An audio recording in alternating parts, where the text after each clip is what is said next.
जय हिंद दोस्तों। Equal MSP का केस फाइनल स्टेज में है और उसकी कब सुनाई है, कितने बजे सुनाई है और उस पर डिस्कशन होगा और हो सकता है निर्णय भी आ जाए, क्योंकि कई पिछले दो डेट्स को डिस्कशन नहीं हुआ। अब टाइम भी फिक्स कर दिया। हाँ जी, टाइम और डेट और उसकी क्रोनोलॉजी क्या है, आप भी उसके विटनेस बन सकते हो। आप भी दिल्ली पहुंचकर आसपास हो तो वहां एक पास लीजिए और जाकर के इसकी सुनवाई का हिस्सा बन सकते हो, आई विटनेस बन सकते हो। और जहां तक मेरे दोस्त हैं जो इसमें इन्वॉल्व हैं, जो डायरेक्टली मैं उनके संपर्क में रहता हूं, बड़े भाई दीवान साहब, उन्होंने ये जानकारी निकाल के दी कि अपने व्यूअर्स को बता सकते हो। और उसमें लिखा है कि क्रोनोलॉजी ऑफ एमएसपी केस और कितने बजे होगी, मैं ये भी बताऊंगा।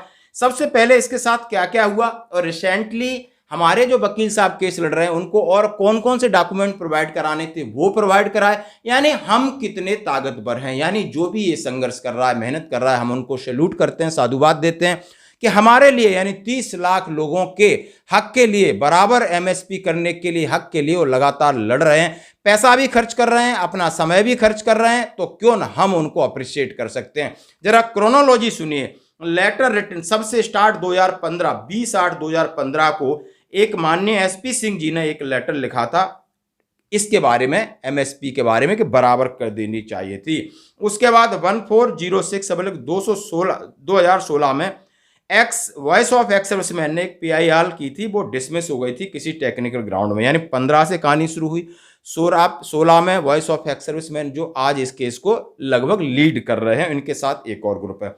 फिर WPC 5748/2017 ADEC, ये भी एक संगठन है। 16 के वॉइस ऑफ एक्स सर्विसमैन की, 17 में ADEC ने भी इसके साथ केस को लिया और केस मर्ज हुआ। WPC 6607/2017 bye the voice of ex serviceman society.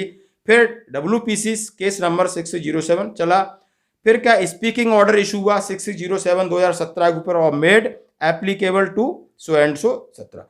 फिर WPC 12848/2018 by the voice of ex serviceman society, इन्होंने डाला केस और उसके बाद 2018 में ADEC ने भी इसके साथ डाल दिया।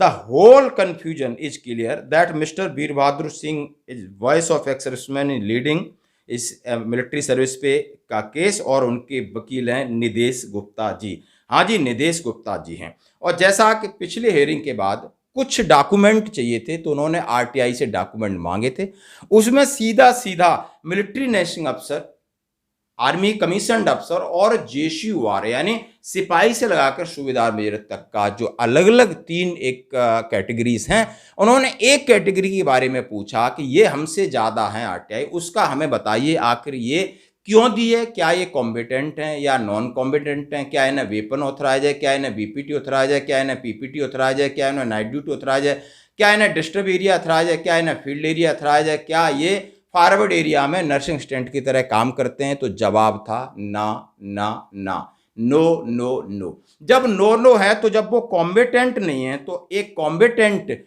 सूबेदार मेजर जिसके इतना बड़ा रैंक है, उससे ज्यादा आप एमएसपी इनको क्यों दी जा रही है, पहले दी क्यों जा रही है, पहला सवाल, कुछ ज्यादा क्यों दी जा रही है, ये सवाल। सारे आरटीआई से डॉक्यूमेंट लिए थे, ये भी उन्होंने फाइल में लगा दिए जज साहब के सामने। अब निर्णय का दिन है 6 सितंबर दोस्तों, 6 सितंबर निर्णय का दिन है। भगवान करे इसके ऊपर सकारात्मक पहल हो और लाखों जवानों के हित में फैसला आए, यानी देर है अंधेर नहीं। हम न्याय पे और भगवान पे पूरा भरोसा करते हैं। फौजी इनोसेंट होते हैं और टाइम है 3 बजे दोस्तों, 3 बजे 6 सितंबर आपको बता दिया। यानी आज है आपकी तारीख 4, 5 और 6, यानी परसों दोपहर के 3 बजे यदि आपको जाना है तो वहां आपको पास मिल जाएगा, आप जा सकते हो और आप सामने जाकर इसकी बहस को सुन सकते हो, क्योंकि अभी तक टाइम फ्रेम में नहीं आ रहे थे, डेट मिल जाती थी और जो हमारा केस है ये लिस्टेड होता लेकिन सुनवाई के लिए डिले हो जाता था और जज साहब वगैरह उसको अगली डेट देते। अभी उन्होंने टाइम फ्रेम में डाला है, 3 बजे इसके ऊपर होगी और हमारे वकील हैं माननीय श्री निदेश गुप्ता जी हैं, और देखते हैं डिसीजन कोई भी रहे लेकिन पहल और कोशिश में किसी ने कभी नहीं छोड़ी है दोस्तों। और सभी का सहयोग है जो कि 2015 से स्टार्ट किया माननीय एसपी सिंह जी ने किया है, नायक हरपाल सिंह जी ने किया था, चंडीगढ़ में वो केस रिजेक्ट हो गया था। कोशिश किया है हमें जगाने की, हमें समझाने की, और लाखों लोग अब जान चुके हैं कि ये अनियमितता जो 1 रैंक 1 पेंशन 2 के साथ हमारे साथ जो दिख रही, इसमें एमएसपी एक बहुत बड़ी अनियमितता है, और जिसका मूल आधार जो ऐसा समझ सकते हैं किसकी हार्डशिप है, किसकी जान को ज़्यादा परेशानी, कौन ज़्यादा एडवेंचर कंडीशन फेस करता है और कौन ज़्यादा वेदर कंडीशन अलग अलग घूमता है, तो जवान सबसे ज़्यादा आगे रहता है और उसका पूरा पूरा हक है कि उसको समान एमएसपी दी जाए। जैसे कि एमएसपी पर एक बहस चल रही है कि इस जनरल साहब को भी एमएसपी मिले, ब्रिगेडियर तक नहीं, सबको मिले, क्योंकि सभी कॉम्पिटेंट है और सभी ऑपरेशन में लड़ते हैं, कोई आगे है तो कोई पीछे, लेकिन ऑपरेशन में सहभागिता सभी की, कोई प्लानिंग एंड प्रिपरेशन में रहता है, कोई एग्जीक्यूटिंग पार्ट है, कोई बीच में उसको कम्युनिकेट करता है, तो यानी सबका हक है। ये भी आपने देखा होगा एक कोर्ट में केस जा चुका है कि नहीं, अब ब्रिगेडियर साहब तक नहीं, अभी पूरी जनरल साहब तक एमएसपी मिलना चाहिए 15,500। इस वजह से देखा होगा कि मेजर जनरल की पेंशन कम है और ब्रिगेडियर साहब की ज्यादा है, ये भी अनियमितता दूर हो जाएगी, मामला ये भी कोर्ट की तरफ रुक कर गया। धन्यवाद।